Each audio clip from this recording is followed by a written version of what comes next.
Okay, today's tech tip, we're going to talk about the setup position return.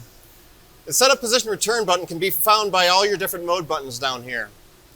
The setup position return will first home your Z axis and then move your X and Y axis to a desired location. The setup position return settings can be found under the support menu under the settings tab. Once you're inside the settings tab, you want to go to the one-touch functions, and right up top we have our setup positions, X and Y. To make a change, we have to turn the input mode on, change our axis, input mode off. Now when we want to run the setup position return, all we have to do is hit the setup position return.